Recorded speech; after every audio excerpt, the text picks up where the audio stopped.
Ma question s'adresse à Monsieur le Premier ministre Manuel Valls.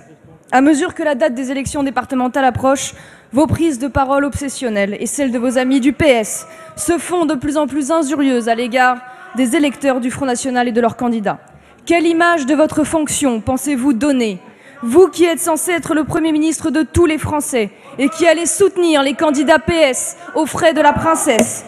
Vous qui étalez votre angoisse, l'angoisse de perdre votre mandat, alors que vous devriez vous soucier de l'angoisse de nos agriculteurs balayés par la concurrence déloyale et les déréglementations européennes, de l'angoisse de nos artisans et commerçants asphyxiés par les charges et victimes des dysfonctionnements du RSI, de l'angoisse de nos retraités dont vous avez augmenté les impôts, de l'angoisse de notre pays qui voit monter le communautarisme et l'islamisme, de l'angoisse de nos 5,5 millions de chômeurs, sans compter les territoires d'outre-mer qui n'ont aucune perspective d'avenir.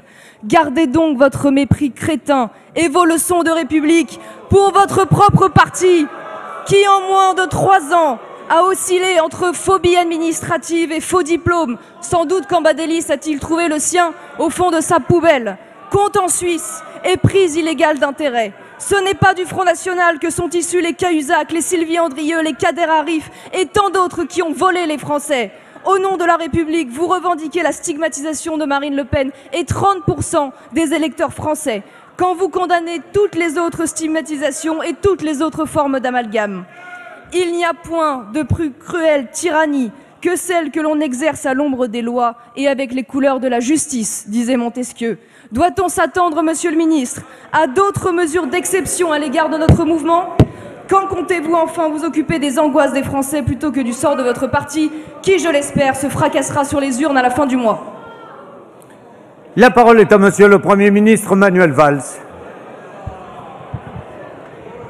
Monsieur le Président, Madame Maréchal Le Pen, si en 2 minutes il fallait résumer l'outrance, la démagogie et le vrai visage de l'extrême droite, vous venez de le démontrer parfaitement.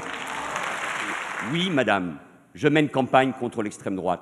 Parce que dans le débat politique, c'est évidemment toujours important qu'il y ait une alternative, qu'il y ait une droite, une gauche, un camp conservateur, un camp du progrès, et que chacun puisse porter, bien évidemment, à chaque fois, ses propositions. C'est la vie de notre démocratie et c'est ainsi.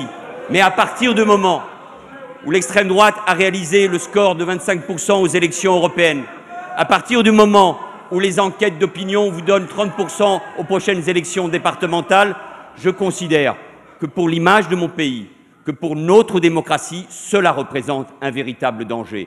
Et ma responsabilité, mais pas seulement la mienne, celle de tous les républicains, c'est de faire en sorte que cela ne soit pas possible, parce que je ne veux pas que le 22 mars, ce pays, mon pays, ma France, se réveille avec la gueule de bois. Alors oui, face à vous, face à vos candidats, ils sont des dizaines, madame, des dizaines à tenir des propos antisémites, à tenir des propos racistes, à tenir des propos homophobes, à tenir des propos sexistes, à s'en prendre à des ministres de la République.